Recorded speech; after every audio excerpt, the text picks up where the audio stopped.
All right, howdy folks. Welcome back to Top Comics Pressing. We're going to kick off another case study here with probably one of the most popular Silver Age books out there, which is Hawkman #4. And this features the first appearance of Zatanna, of course, one of the recurring characters in DC, Justice League Dark, Batman the Animated Series, very popular character overall. This one is coming to us with a legendary white page rating from CGC of the 7.5, and I'll let you grab the serial number there.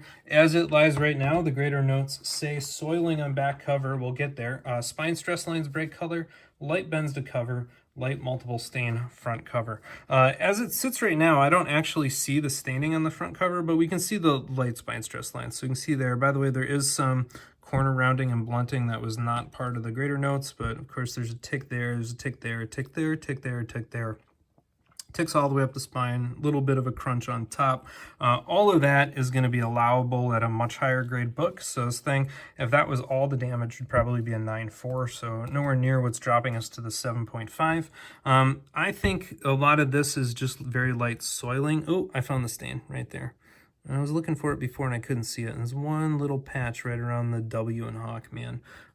So we'll have to take a peek at that. Other than that, you know, very, very light, very nice. Nothing too going on. This, by the way, is a printer crease, so you might look at that and think that something is off there. Printer creases always run left to right. They're typically on the open edge and they're always crunched up like that. The overwhelming majority of the copies of Uncanny X-Men #101 have a printing crease. It's very common. It typically does not affect the grade, and it's considered a production defect. All right, if we flip it on, oh, the light bends. There were a lot of light bends. So where were we at? We were a whole bunch in here. See if I can get any of them on the camera. Some of them may or may not come out. Just gonna slowly rake that light across there and you can see it, but I could find a whole bunch before. Super light, they'll probably show it better when we get this thing out of the case. All right, top greater note, soiling on back cover. Yikes, I would say so. So you can see that this thing is heavily soiled all the way around. So this is going to need some serious dry cleaning. You can see all of that. I don't think that this is black mold. I think that that's ink transfer and dirt, you know, but clearly there. Now, one other thing you might be looking at is the Comic Code Authority is cut off pretty tight. That's, and you might think, Joe, this book's going to be trimmed. It shouldn't be. You know, you can see that the inner pages stick out a little bit more, but they have the nice V shape that you'd expect for a Silver Age book. And this kind of miswrap is quite common. And the reason I say it's a miswrap is you can compare the bottom edge of this to other copies of this book, and there's a little bit more down there than you'd normally see. And also you can see on the back here that it's crooked. So it's a much bigger border down here than it is up there. And this part should not be on there, right? This was the printing line that was all supposed to get cut off, and you can see that there's some left. So that is an indication that it was a slight miswrap here. It was a little bit smaller over there than up there, and all that tells me it's a production. So I don't think there's anything too shady going on with that one, and it's a nice big tight book in the slap, so that fits about where it's supposed to as well. Okay, this one I think is gonna need to come out, if for no other reason than to clean this thing off, because my goodness, that is disgusting. All right, so I'm gonna get a picture of this, then we'll come on back and get cracking. All right, here we are. Let's get her started. Let me see if I can force the screwdriver in there and just slide it on over. There we go. Yeah, that split's super nice.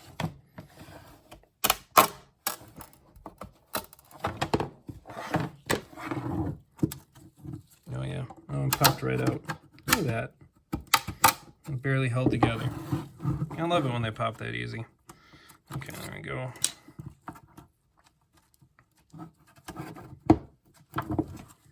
Come on, book. It's tucked back there. There we go. Sweet. Okay. The top edge is where we're going to go through on this one. I think that should be fine. All right.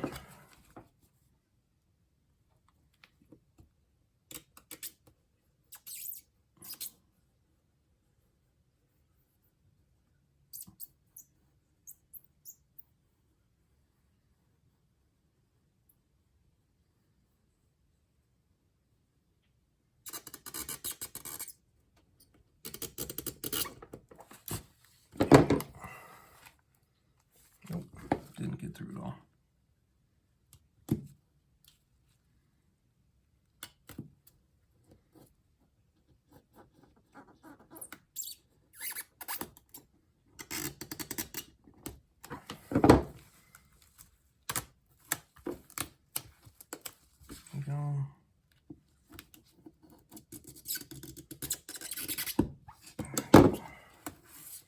Ta-da. Yeah, the thing is so gross.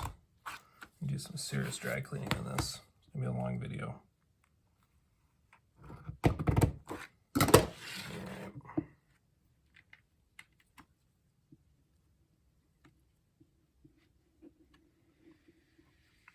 Release it from its carbonite.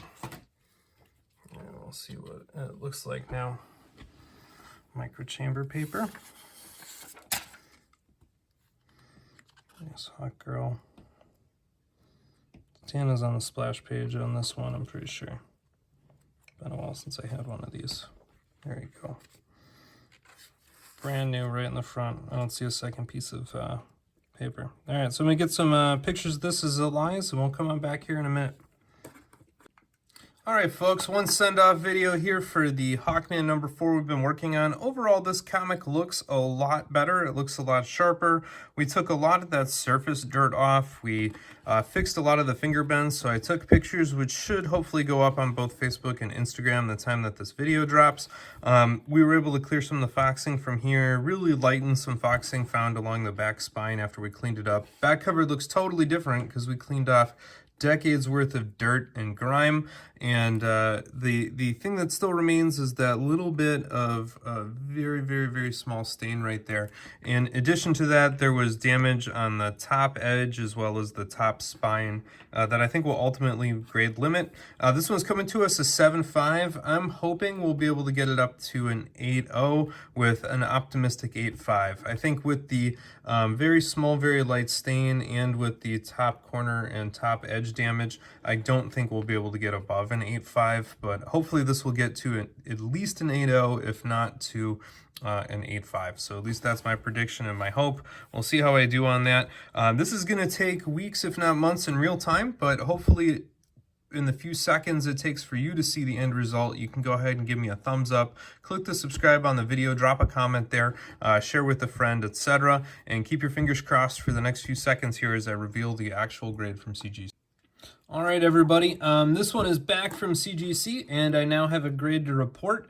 The graders at CGC have now deemed this a 8.0 copy, so that's a little baby bumpski for this Hawkman number 4 we've been working on. I was a little disappointed by that. I was honestly kind of hoping we'd hit maybe an 8.5 or so, if not maybe all the way up there to a 9 if he really stretched. Ultimately, I'm not so sure what really held this one down. I thought I made the stain look a whole lot better, but there must have still been a little bit of it left for the grader to flag. As a reminder, for them to call it a stain, all they have to be able to do is see loss of gloss, and so it doesn't necessarily have to be a visual line.